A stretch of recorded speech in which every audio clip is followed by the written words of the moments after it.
The next Lee and Ian podcast is approaching the station. Please step aside. And welcome to the Lee and Ian Show. I'm Lee Navlin. And I'm Ian Grodman. The Lee and Ian Show is sponsored by Grodman Law and Mediation. Remember, when it comes to divorce, family first, your children first. Mediation, it's the way to go. Grodman Law and Mediation. Thank you, Lee. Ian, that's you. You know what? That is me. And Ian, if you want to know about me, I want to know about you. check out LeeNavlinBooks.com. Oh, it's a great website. Thank you for that. When I'm not writing, when I am not doing a podcast, Yes. I am writing books. And you're writing great ones. Thank you. That's LeeNavlinBooks.com. Yeah. Well, Ian, true story. Like so many other aspiring writers, I likely don't write any of my books if not for our next guest. May I tell you why? Yes, please. Well, first off, her novels have been praised by, is it Pulitzer or Pulitzer? I say Pulitzer. Pulitzer, I'll say Pulitzer. Her novels have been praised by Pulitzer Prize winners Geraldine Brooks and Robert Olin Butler, among others. And Ian, on top of all that, she is the founder and director of the Writers Circle, a creative writing center based right here in New Jersey. Everybody knows it locally. Ian, she taught me how to write. I know that. And Ian, if you want to become a brilliant writer, if you want to learn how to write your biggest, your life story, to learn how to write. then you need to reach out to Judith Lindbergh. Yes. Judith, thank you for joining us today. Thank you for joining us. It's a pleasure to be here, guys. And by the way, that's all true. By the way, ladies and gentlemen, I am writing books because I took Judith's class a few years back. She kind of opened up the door for me. That's right. Showed me how to do it. That's right. He told me about it back then. That's right. I've been a big fan of Judith for a very long time. Now, Judith, you like being called Judith. We talked about that before.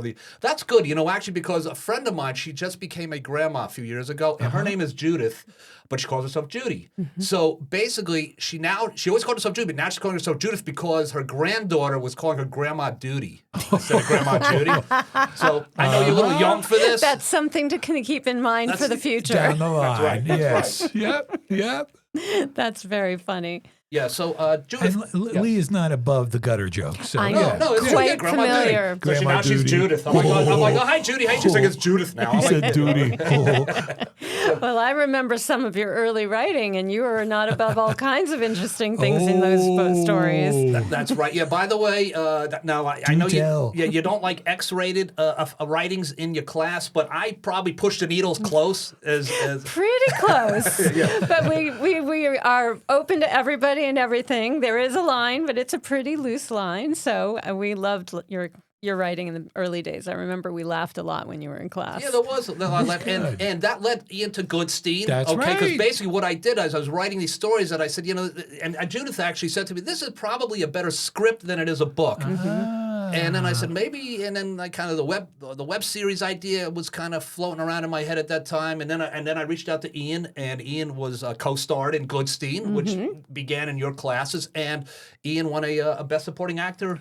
Well, and you won Best Actor. I won Best and Actor. Best Director. I did. I won a lot and of Best awards. Writer. But you won Best Supporting Actor in a That's comedy true. series. I did. It Yes. was great. It was And very exciting. He went up. He made a speech, Judith. It was unbelievable. That's We were in Hollywood, California. It was Sony Studios Theater. That's It was very amazing. exciting. Yeah. All from And then our little also- class. That's right. That's right. Also in Rome. That's at right. the Rome series at the Rome Web Series That's right. Festival. Yes, at Rome. Yeah, we won a big award in Rome for Goodstein, which again started in your class. So just me taking one of your workshops, 9:30 in the morning. Yeah. It led to me standing on a stage in Rome with a big award in my hand, and I thanked you, by the way. Just But want you to enough know about that. Lee and Ian. No. We have a very important guest here. We do. So, Judith, so much to talk about. We want to talk about your novels. I mean, you have written some brilliant books. I mean, you're a brilliant writer. But let's talk a little bit about the Writers Circle. Mm-hmm. Okay.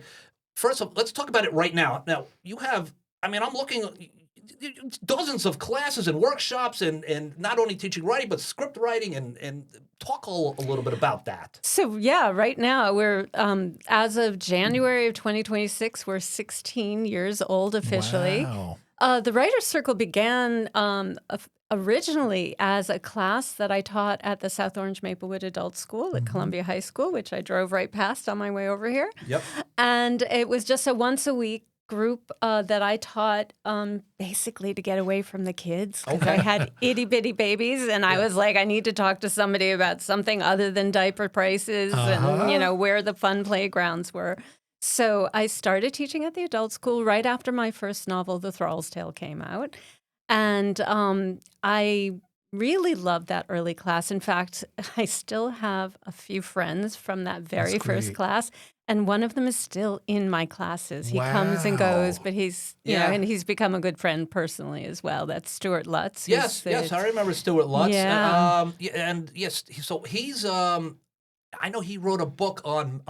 He's a map historian. He's an historical documents expert yes, and yes. dealer, and he wrote a book of interviews called The Last Leaf about people who were the last survivors of important historical events. And he was working on it in those early classes at the adult school, and eventually he was published, and it's done very well, and he does lectures all over the place.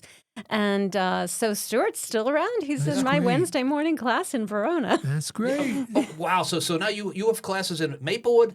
I know Summit. Did you have classes in Summit? Yeah. And- So just to be clear, I don't teach all of these classes. Right. Yes. You have a wide array of really talented teachers and Yes.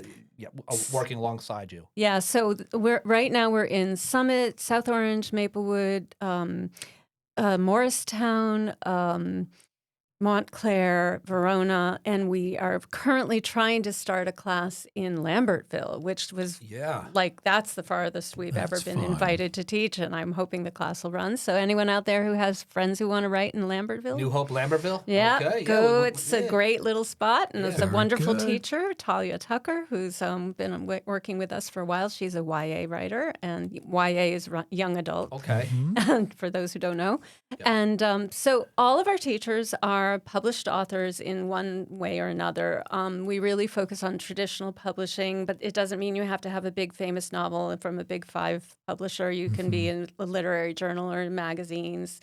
But you do need to have that experience of going from idea to polished draft to submission and rejection and rejection and rejection. Yeah. And then eventually actually finding someone who says yes. Yeah. So that's a really important part of it because our teachers bring that professional expertise and the compassion that comes from this challenging world of writing. Yep. The writing itself is, of course, hugely challenging, as you know, Lee. Yeah. And yet that's the most pleasurable challenge of it because you are in control. You're working with your imagination, your thoughts, your feelings, your life experiences. You're getting them on the page. You're working really hard to make the story or the piece as powerful and moving as you can. And then publishing happens. And that's a whole different challenge. And publishing is like hurry up and wait, basically. Right. You know, it's you get it here, get it there, you know, and then it's downtime and Oh, yeah. It's a very slow, antiquated, dinosaur-like process. But what's great about that is, so Ian, when you take her class, it's not just one of the things is I remember in the workshops, you know, we would all go home and we would write our next part of our book or whatever, then we would share it with the class, get an idea. But they also what's next? What's the next step? You know, how is this marketable and how am I going to market it and sell it? That's great. You know, that's right. And the process, like my approach, which is somewhat unique to me, I really like to focus on the process and the creative aspects of it. And I try really hard to not focus too much on publishing because that's sort of cart before the horse and you need a good product and you want your story to be good, whether it's you self-publish it or you get a contract. But along the way, you do have to think about, well, what kind of piece am I writing? Am I writing memoir, which some of your early stuff was memoir-ish, Yes, and then it that's correct. became something else completely. It did. It did. And became about Ian. yeah, there you go. So, you kind of want to think about, well, where would this book be if it were on the bookshelf in the store or the library? And who is your perfect reader? And are you writing for your family and friends? Are you writing the memories of your life that you want to pass along? That's as legitimate a reason to write as a big publishing contract, and it's hugely accessible to write for your family and friends. I'm like, go for it. That's great. You want to enjoy creating, no matter what kind of creating work you do. And so I really love watching people develop. And along the way, when I see something that has, you might throw this at this publication or this editor or someone that I happen to know in my sphere. And when once in a while someone comes in and says, I got an offer, I'm like, yay! Yeah. That's great. Yeah. Do you they come in. So someone new. Okay, so Ian, have you written a book, Ian? I've never written a book. I have, but no. I know. You've written a few and a few scripts. But if Ian has great stories, he's a great storyteller. So what would be the process for someone like Ian taking? What would you say he wants to? He's been a man about New Jersey for dozens of years. He knows everybody. He wants to tell his life. Hundreds of years. You look great. Thank you. He wants to tell his life story, put it on paper. He comes to you. What's the process? So I always just like to talk about trying to get the ideas that we verbalize onto the page.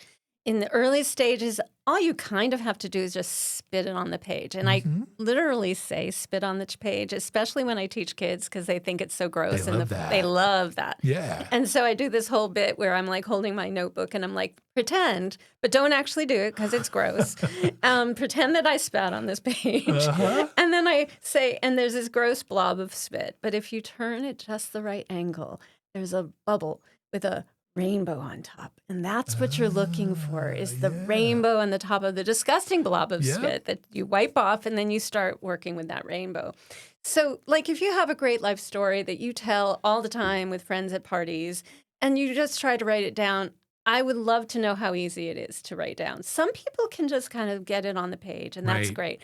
Sometimes the minute you try to get it from your mouth and your mind onto the page, it just like falls flat. Yep. And people that would get be the really stumbling block for me. Yeah. And people get really frustrated with that. Yeah. And I always say you've got to do that really horrible spit draft and then you start working. Then you start saying, well, what am I missing? How have I not helped the reader understand the people in this story, the characters? And real life people are characters too. Absolutely. In many ways. Yes. And we're not looking at you, Lee. No, not at all. Well, New Jersey politics are all characters. I mean, basically. That is very true. I mean, characters. Absolutely. Yep. But if we're all characters, and the uniqueness of a good story always is in the character.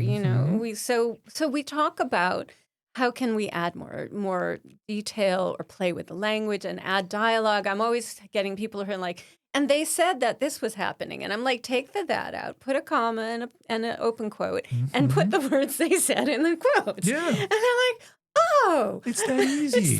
It sounds easy. I mean, it's never as easy. There is a reason, writers have a reputation that is well-deserved for all kinds of problems. Yep. But I do try to make it fun and relaxed and supportive.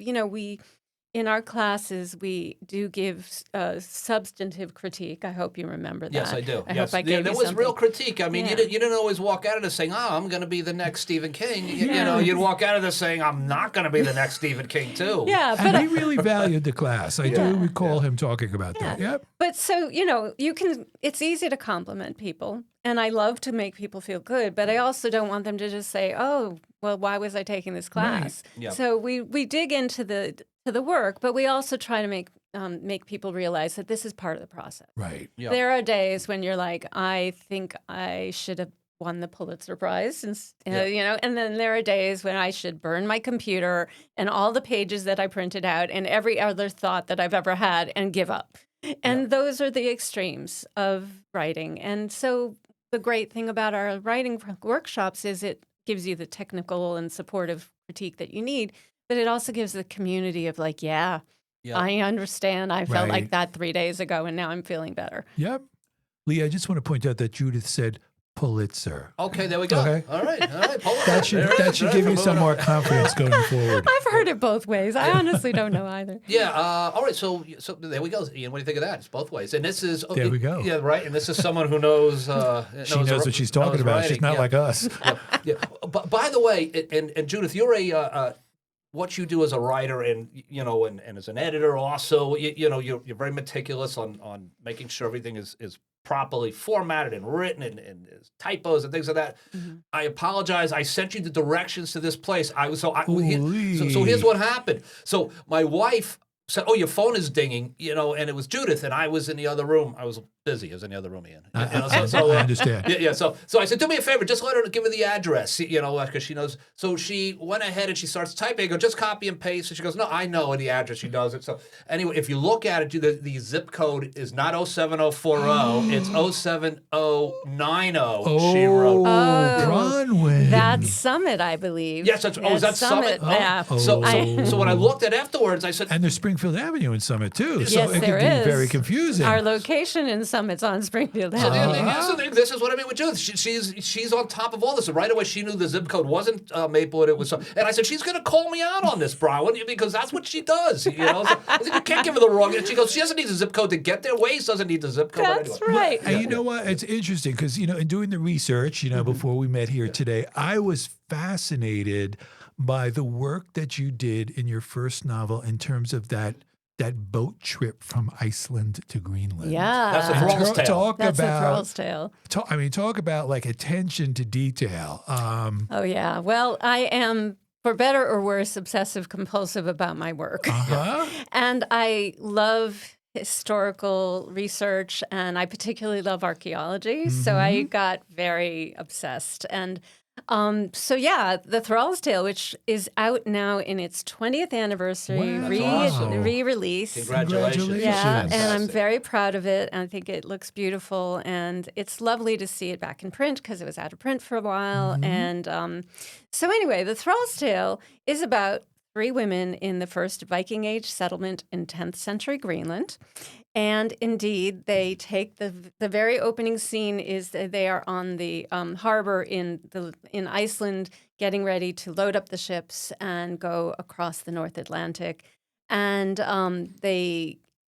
in researching this book, and God, it was half my age at the time that I wrote this thing when I did this particular trip, I was lucky enough to find a very low budget icebreaker ship that went from Iceland to Greenland and followed the path that the Vikings took to get to the settlements. And that was like, and I was really young and I didn't have kids yet. And my husband and I couldn't afford to have both of us go. So I went by myself and off I went into this ship, And And this is an icebreaker ship in the middle of winter that's just kind of... It was in summer. Oh, okay. But it There's did still ice up snow. there, though. There was so much ice. Oh my God! At one point, we got stuck in a fjord where we were supposed to get. There's the tip of Greenland. Now people know where Greenland is. Like Yes. a few years ago, nobody knew. Now, unfortunately, everybody knows. It's become a popular place. My for poor certain friends presidents, up right? there. Yeah.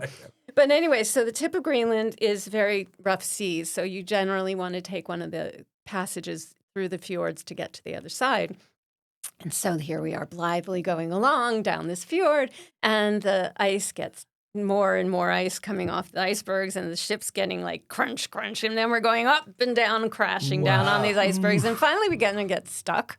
And so the people on the boat are like, do we need to call the helicopters in? How are we getting out of here? But eventually the wind shifted and everything blew back out, and we just hightailed it out of there and went a different way. And that's That's when a you're great thinking story. I should have written a story about a girl partying in Paris, right? Instead, right? I don't, with the kinds of things that I like to write about, there's no girls partying in Paris. No, I There's don't no think so. fancy dresses. Everybody's like got to deal with lice Yep. and, terrible cold conditions. I was never take my fascinated reading people about that, easy. that you actually did that trip. That's it was amazing. to me. Yeah. So how long was that trip for?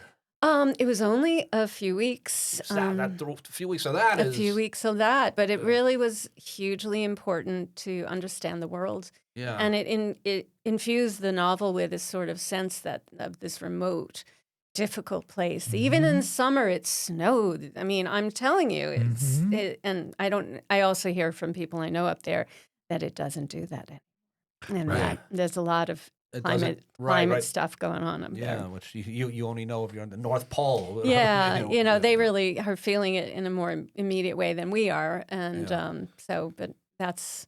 So that gets into researching books. Now, people take your class, and maybe they don't have time to spend 2 weeks, or a month doing that. But again, you're a firm believer in doing your research, understanding what it is you want to write about and following through with an idea. I mean, so there's it's just not like, oh, that's a cute little story. I mean, those exist too, and that's fine. But if someone's like, I've got the major novel, the white whale, you know. Right. I'm definitely more in the white whale zone than the cute story. But and honestly, I get students who are doing all kinds of stuff. I get people doing romance novels and horror and science fiction, and I'm like, you write what makes you excited to write. I don't want to turn everybody into. Trust me, it takes me a decade to write a novel. Nobody wants to write the way I do unless they're really obsessive. But if they're excited to write a science fiction story or fantasy story, I'm like, great. Yeah. Let's really find your voice, the uniqueness of your ideas. I try to avoid kind of deeply leaning into obvious cliches or tropes. I mean, there's a lot of tropes right now in what's popular in fiction, so I don't want to totally dismiss that, but I really like to find unique stories and unique characters because you can write a story that has the same basic hero's journey arc that's very popular in most media at the moment. But if you make a unique character and a unique setting and a unique set of problems for that character, that's what sets a story apart. Yeah. That's really the whole point of it is finding those human. They don't have to be human, but characters that move you and that become fully alive in your imagination, and then the reader gets that as well. Yeah. Now it's adults, kids too. You have kids. Yeah. Now I spend all day on Saturdays teaching 3rd to 5th graders. Yeah. Then I got 6th through 8th graders, and then I got the high school kids. And I love teaching the kids. I always I don't want to leave the house in the morning. I'm like, oh, it's Saturday.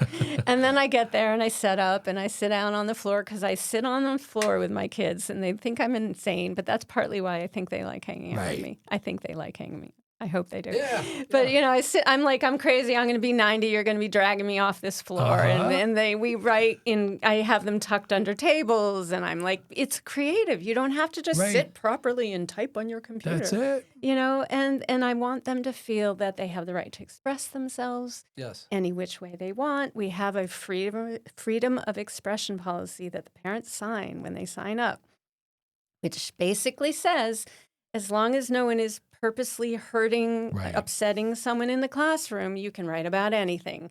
And I have had some very entertaining things. We were talking about spit on the page. Just you let your imagination go from there. Okay. And not everybody, but and I'm like, But okay, that's fine. Make it make sense for me. Yep. Make me believe that that's happening for a reason. And the character has some experience that they grow from because of this strange, scatological entertainment you're making. Right.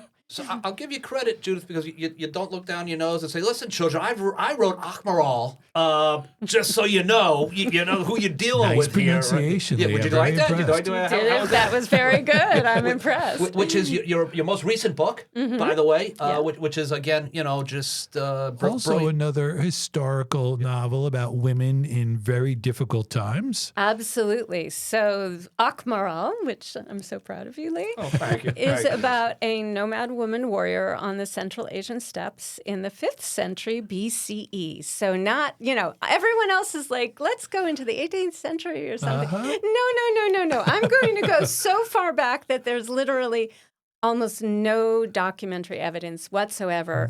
95% of that book is based on archaeology. The only written records are from Herodotus, who is an ancient Greek historian, talks about the women who are the Amazons. And my character is descended from the Amazons, but she is not. It's a much later, many, many generations later. And what I loved about this time period is the archaeological evidence proves that women were, in fact, not only warriors, but leaders. These were matriarchal societies, and they it was not that there were no men around. That's kind of this hyperbolic myth that people have adopted. But the women were in positions of leadership. They were buried in the central part of the burial mounds, and I can get so nerdy here, so I got to stop. They were also spiritual leaders. So I kind of combined a couple of different archaeological discoveries into a single person who is Akmaral, and she she starts out as a little girl, learning to do her duty and learning to use a sword and a spear and horseback archery, where women were absolutely equal to men because the horse takes away the strength issue Right. and the size issue, and eventually things happen. I won't go through the whole plot, but she is destined to become an important leader in her culture. Yeah, that's amazing.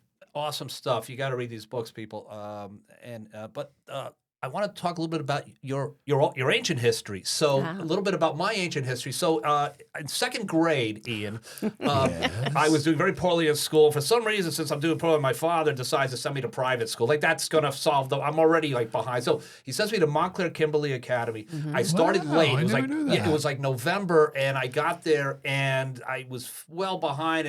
And so anyway, our first day of class, teacher pulls out a book. Said, "All right, class, we're all going to read a new book together called A Wrinkle in Time." Oh. Ah. So I know you have a little bit of a history there, Judith, Yes, with The I Wrinkle in Time. do. Yeah, we could share that with the audience. Yeah. So when I first got semi-serious about writing, the very first teacher that I studied with was Madeline L'Engle, who wrote A Wrinkle in Time. Wow, how cool. Yeah, and it was just I started in theater and dance, primarily in dance, and I wasn't in a university program, so I found this workshop that a friend of mine, who was another actor, said you should take this class, and I signed up, and it was taught at a convent on 111th Street on Broadway. I can't remember, but and I'm Jewish, so I'm like this little Jewish girl knocks at the door of the convent, and this woman comes out in a full habit, the whole thing, and I'm walking in, and I'm like, what am I doing here? But we all were brought downstairs to the kitchen in this beautiful brownstone building on the Upper West Side, and served this absolutely delicious meal together, and Madeline sat with us at the tables, and we all... That's a great story. And then we would climb up like 4 stories to a big room with a big oak table, sort of like the table we had at St. George's. Yes, that's right. That's right. It was a big fit, like with 15 of us around. I mean, or, it was a big, And there was so many echoes for me at that space because it reminded me of Madeline's class. And had you known Wrinkle in Time? I mean, God, yes. Okay, so you knew who was going to take her class. I did, and even though she's famous for Wrinkle in Time, which is obviously a children's book, although what a children's book! I mean, what a children's book is. But she had written many other books for adults and beautiful essays on creativity and spirituality. She was a deeply religious woman in the most generous sort of way. Yeah. And she was the most wonderful teacher. In her classes, we shared out loud, which we do in my classes. Yes. Not all the teachers do it that way at the Writers' Circle, but I definitely preserve that approach. Yes. And she found a way to really be incredibly generous and supportive and also constructive, and I kind of modeled my approach with her. That's great. Interesting, yeah. Mm-hmm. Right, because the class... Ian, it's again. Everybody gets an opportunity to share. Yeah. And you may not share every week. If depending on the size of the class. Yeah. I try hard to keep it as even as I possibly can. But it's the bottom line is you need to come prepared and what also I like about Judith's class, and I don't know if this is all writing classes in general, but I made a lot of friends in the class. Everybody just seemed to kind of be on the same no pun intended, same page in life. They had a job, maybe they didn't love her, or maybe they were staying at home to raise little kids at the time, but they wanted to get back to a career. But whatever it was, this was an opportunity for them to visit something they always wanted to do. Yeah. And I don't know, I just the people were just very. And it was almost like I used to say, Judith, did she sit there like some type of interview, be like, okay, this guy goes to this class, she goes there, because everybody seems to get along. What's the secret to? Is it just the type of people that want to take writing classes? I think we're very blessed in our community that there's a lot of wonderful, thoughtful, kind people. I mean, there's always one or two that are like, okay, how do we handle this person? But generally, the people have been fantastic, and I really try to set the tone of generosity and support and non-competition. I haven't done this in a while, but I don't know if you remember, I used to read this little short thing I wrote for Madeline's 80th birthday party. Everyone wrote like 2 pages, and I personally hand bound it with thread and needle Wow. and gave it to her for her birthday. I remember Madeline. Yes. Yeah. Yes. So Madeline Langle. This is Madeline Langle. That Madeline. Oh, yes. So anyway, I wrote about our writers group that grew out of her class. Yeah. And, Okay. And I read at the beginning of our class the thing that was about I had come from performing, and trust me, I was a dancer.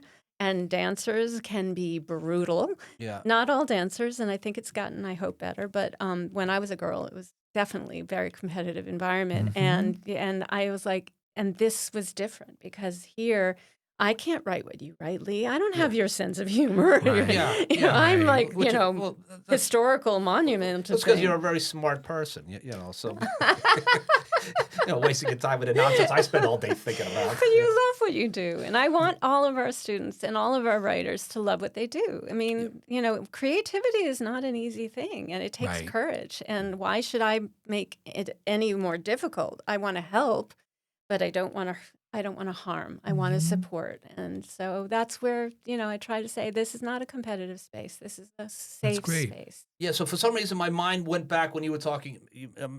There was a woman who took the class back when I did. I thought that's who you were originally talking about. Oh, that's okay.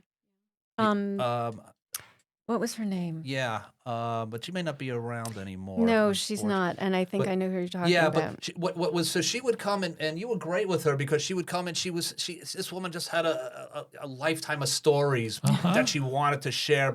And you would talk to her in the hallway, and she would be talking about this wonderful event she went to in 1962, like it was yesterday, 1970. And then we would sit down, and she would button up, you know, and she didn't want to share it. She would have stuff written, and she wouldn't. Yeah. She didn't want to read it. She didn't. But her name was Eva. Eva. That's who. I remember her. Right. So I'm thinking Eva when you said. So you would actually get out of Eva. You would say, look, don't look at what you're writing. Just share with the class tell the story. what you wanted. And she would do that, and and maybe the rest of us, because if she doesn't want to go, I'll go. But but then I wondered about that, yeah. But then she would tell the story, and it would be, like your mouth would drop because this was someone who had experienced. Now I'm in my 30s early 40s at the time, and this is a woman who was in her 80s. Yeah. She's forgotten more than I knew. And you got that out of her, and I just remember being. That's great. It was it's a special teacher. It's a special teacher, yeah. Thank you. I'm glad you remember that. That was a challenge because she didn't want to write them down. And I was like, I'm here to teach writing. But I knew what she needed was to share. Right. Yeah. And I was so grateful and you didn't to dismiss everybody. her, and she didn't become a burden. You know what I'm saying? And it added to the here I am talking about it years later. And there was Jerry as another. I love Jerry. Yeah, Jerry was this guy Jerry was a serious guy. Now he used to laugh like crazy at the nonsense I was writing. You know what I mean? When he had tears come out of his eyes, that's when I knew I was onto something. Yeah, no, he was great. Yeah. He was a mathematician and a math teacher, and he was writing. He was one of the people who was writing for his family. Yeah. And he had some wonderful life experiences. He was a good writer. He was generous, and he was fun to work with. And, he was quite elderly even then, and he's passed on. But, but people loved each other, and it was so great. That's great. It sounds like a very supportive atmosphere. Yeah, no, it was. And, and Jerry, I mean, like mathematicians, and I'm writing something about my wife's slippers stinking up like the bedroom, and me calling like an exterminator, thinking that there was like I mean, that was in sort of on the lines. Which was like kind of true. But anyway, I was going to say Lee was probably loving that one. You're still married, right? Yeah. Good for you. After this podcast, you're telling that story again. She must have a very good sense of humor. Yeah, a very patient woman. Yes, very patient woman. But that's what it is when you take a class like that, the workshops. And so basically, so Writers' Circle workshops, morning, noon, night, they seem to always, and what's the right class for me to take as opposed to And what's the website that people could learn more information about the classes? It's Writers, WRITERS, Circle, Workshops with an S on the end, .com. So writerscircleworkshops.com. And there's tons of stuff going on right now. We're actually registering for our spring session, which begins after the kids' spring break for the Right, most part. I right. think the first class is April 11th. That'll go through June. We're also registering for our summer programs, which I haven't talked about the summer intensive. Okay. So Ah. this is going to be our 14th year doing a summer creative writing intensive. We hold it at Drew University in Madison. It's an all-day, 1 week long program, but there are 3 different weeks where kids from 8th to 12th grade, the subtitle of the program is for teens who love to write, and Okay. the love is in gigantic capital letters because Yeah. if you don't love to write, please don't come. Right, Uh-huh. right, yeah. I don't want to see children tortured. Yeah. Right. But those kids who love to write, and then we're a weird bunch, anyone, Yeah. especially in this generation, if you love to Yep. write, you belong here because you find your people, you find your other weird people who Yeah. love to make up stories and who love to play with words. And it's a super interactive program where we put on skits and we do crazy games and we just laugh out loud all day long and have serious workshops.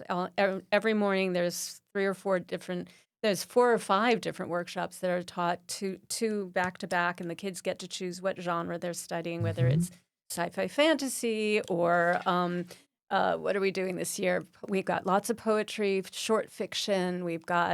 I'm teaching works in progress, which I've been dying to do because I want to work with the kids who are writing novels, and there are Yeah. teens who are writing That's great. novels. You know, Yeah. I mean, I just think that anybody who takes on the project of writing a long work, Yeah. irrelevant of anything, just do it.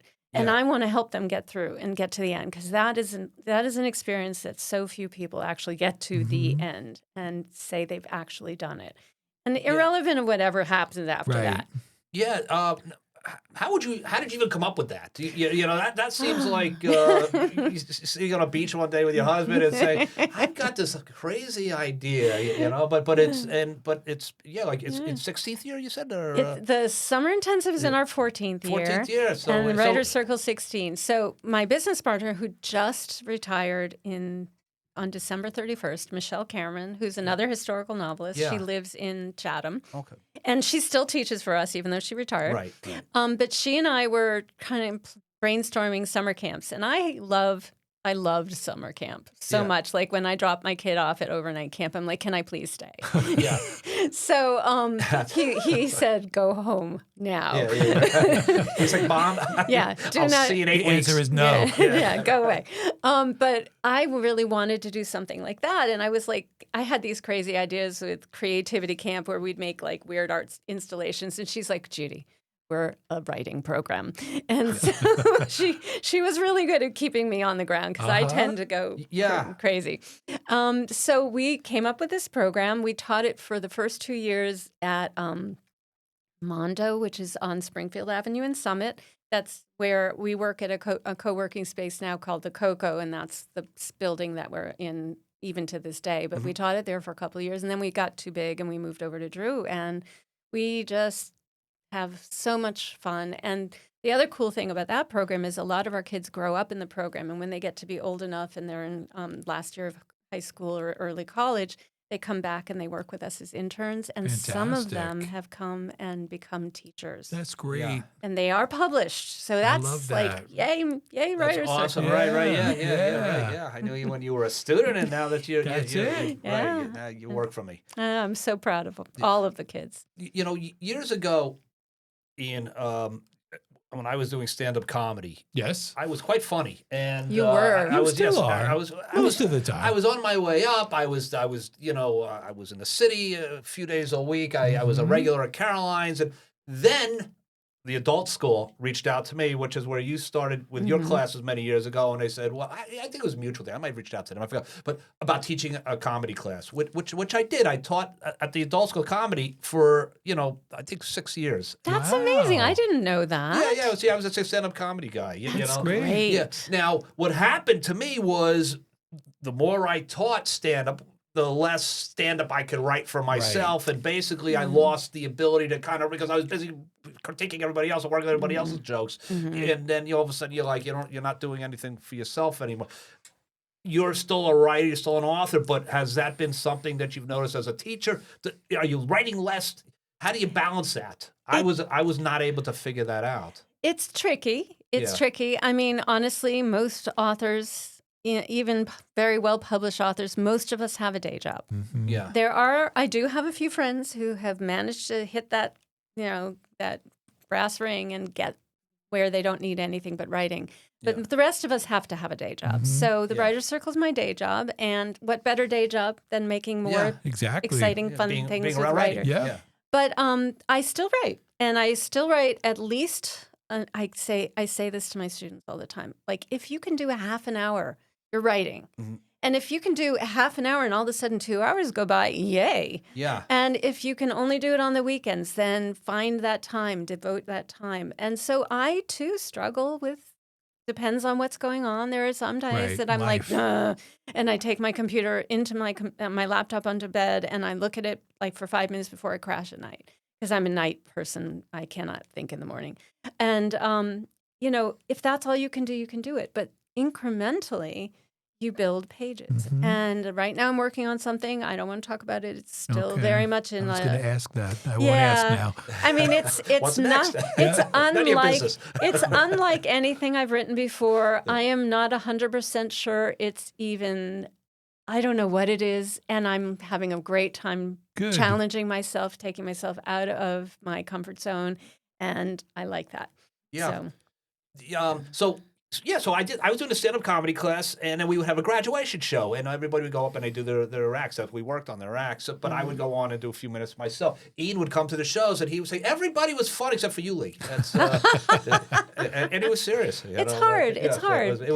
But Yeah. it is. So, but the challenge again of still creating for yourself while Right. dedicating yourself to helping others Yeah. create. It's yeah. Well, I'd be a hypocrite if I weren't down in the trenches struggling. Right. But you also said it's interesting. She said the teaching the writing with the writers' circles are day job, and then That's it. And so that was my problem. I was teaching this class at night, Right. Yeah, Yeah. So I should have been teaching it during the day. Then There that you could have go. been my day job. And, Yeah. But anyway, bottom line is that you're a brilliant writer. I mean, when you have these. Pulitzer Prize very good. winners gushing about your work.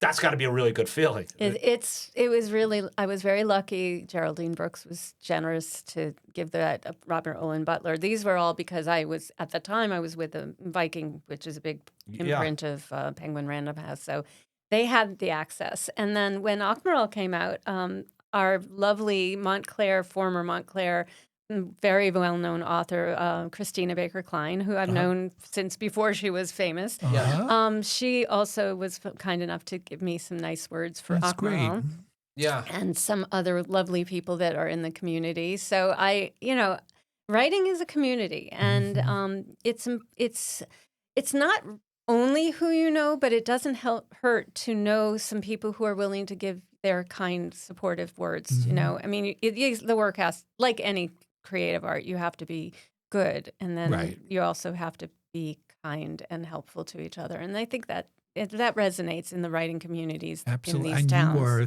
that person yourself, so it's not surprising that it comes back to you. That's sweet. Yeah. I try. Yeah. So you only got a few minutes left. Ian, you want to hear a funny story real quickly? More than life. Okay, so Ian, I don't know if you know this, but I actually I know Harlan Coben, the famous author. Well, That's right. And I think I told Judith From the this. same town. Judith and I were chatting, and right after we had texted each other back and forth, I got a text from Harlan Coben, who was writing. He wanted to know about Livingston growing up. I grew up in Livingston. We had the same teachers group, and he was asking a question about a teacher that we had. I'm wondering if he's going to be writing about. But anyway, so I got a text from Harlan Coben. A minute later, I get a text from Judith Lindbergh. And so I went to my wife and I said, "Broward," I go, "Look at this, Harlan Coben, All these famous Judith writers. Lindbergh, Lee Navlin." There you And go. She goes, "That's about right. Harlan Coben, Judith Lindbergh, Lee Navlin." And the other guy. Yeah. She Yeah. goes, "That's about right." Yeah. So It's just anyway, nice to have my name in the same That's sentence. what I said. Yeah, but I think I Yeah. showed you what I said. I go, "Look at the." Yeah, I showed you, but I remember. Right, that's right. So Yeah. So anyway, so Ian, so there That's we a go. good Yeah. So story. I know Ian knows all these politicians, and you know all these Pulitzer Prize winners. I know people I know too. actors right? from back in the day as well. Yeah, that's right. There Yeah, you go. That's right. You used to work with what was the show? She was Mary Louise Parker. Mary Louise Parker. Did you really? Yeah, they worked. We were friends. Wow, Yes. that's yeah. great. I And now like she's her. a big star. Yes, she is. Well, see, you never know who you You meet. never know. And we live in such a fertile landscape That's for right. our wonderful creative arts. There's That's so many right. great musicians and artists and actors, and Yep. everybody lives around here. Yeah. Yeah, she based her character on weeds on Ian. I think that was, It was all yeah, about that's me. Right. Oh, yeah. dear. The Now drug I'm dealer. worried. Yeah. Yeah, but no, that's true, and that's the nice thing about, by the way, SOMA. We haven't talked so much specific about SOMA because you've branched out, but this is still your core Absolutely. love affair is SOMA, Yeah. and the people that are Absolutely. This never would have happened. The Writers Circle never would have happened without this community because, we've actually tried to branch out to some other towns and it kind of dies on the vine because they Right. don't have that interest in It's creative a very self-expression. special place, Yep, Maplewood and South Orange. Absolutely. I so, agree. So again, it's Writers Circle Workshops with an S.com. Yep. Okay, where you can get more information, and of course there's phone numbers and whatnot, and you Yep. could call up. And I know you're very responsive. All kinds of great workshops and camps this summer. Yeah. Yep. People should check it out for their children who like to write. Yeah, and but we also have for things adults. for things for adults in the summer. We have things for younger kids in the summer. Yep. We have a mini retreat on May 17th. We have a poetry month event on April 12th. I'm going backward in my head. Uh-huh. Lots of great things coming on. Very good. And yeah, guys, look, when I was finishing up my earlier career, which in news, and I said I don't want to do that anymore. I don't know what I want to do. I don't want to do that anymore. I just, I'd hit that wall in that business, and after 20 years. Judith kind of helped me with the next That's 10 great. years, and it was just unlocking. I know I want to write. I know I want to create, and so it led to Goodstein, and then it led to some books, and it's If she can nurture Lee Navlin, she can nurture anybody. That's right. Yes, that's right. Yes, if she can get me focused, she gets me focused. That's writers. That's the Writers Circle Workshops.com. Workshops with an S. I think this may be the beginning of the rest of your life, ladies and gentlemen. Come on down. We'd love to have you wherever you're coming from. So, Ian, anything else you want to add No, to this was great, Judith. Thank you so much. I really enjoyed it. My pleasure. Yeah. So, the Ian Grodman story. What do you think? I think there's Ian something in Rodman's that. story is kind of boring. I don't know. I think it's kind of interesting. You know, It's, it's all how you write it. I know, exactly. Yep. Now, how long have you lived in Maplewood? I have been in this area for 22 years. Okay, Yeah, so- I had to do the math for my younger son was born here. Right. So, 'Cause- did you vote for Ian when he was the former Oh, vice mayor of You're Maplewood? not council. supposed to ask about votes. That's right. Yeah, that's right. Let's move on to something else. Yeah. Well, anyway, so and in your book, you'll have to say that Judith was non-committal to if she had voted for I you. or thank not. Judith for her support, even though she didn't vote for me. Yes. Yeah, well, I ran for office too, and I lost. I'm sure she didn't vote for you. No. Neither did you. Yeah, you're True right, I story. did. Yes. Sorry. You voted for the Lee. right guy. You voted for Victor Yeah, Lucas. yeah. Smart. Yeah. You Vic, you run Maplewood Lee. You go do your podcast. There we Yeah, go. Right. Leave Yeah. everybody alone. So, all right. So I guess we'll call it a night then. That's been great. It's Thank been- you. So much fun. It's a pleasure to see you and to talk to you both. And Thank I you. really love what you're doing for our community. Thank you. you, Yes, thank yeah. you. Well, Ian, I love what you're doing for the community as far as what I'm And doing. Lee, I love what you're doing for the community. Thank you. Yes. Ian and I have a love affair. So, Yes. but we really do. But Judith, thank you so much. Thank you, Judith. You give us credibility because what you're doing is That's right. is We're credible now. That's Yeah. right. That's right. Yeah. Glad to, happy to help. Thank you. Thank you. All right. So, Amy Cox Martins took the class also. So I I have to love mention her Amy. Before name we because go, I remember That's that. right. We don't mention Amy Cox Martins, who took the class also when I took the class. I love Amy so much. Amy is a very good friend of both of us, all three of us. You're Yeah. retired now, Amy. I think I you got to take a know. class again. Yeah. Yes, Oh that's yeah, right, yeah. there's a story that's unfinished. Last I heard, All right. and I imagine there are Uh-huh. new chapters on that story, I Amy. think there are. Yes, right, the Amy Cox Martin story, starring Amy Cox Martin. So, Yep. but anyway, we would love to, Amy, make it up. And by the way, Amy was on this show too. Oh really? I have to go back and yeah, listen. Yeah, she was early on, one of our first guests. Yep. Actually. Yeah. She was. So we'll have Amy back as well. She's so. great. She helped me with some research on a book that never got published, but it was Yeah. still very useful good. research. Yep. Yeah. Did she charge you, or was it? Yeah, the quid pro quo. That's right. Yes. That's right. All right. So that's it, Ian. That's it. Okay, ladies and gentlemen. Good night. Good night. Good night.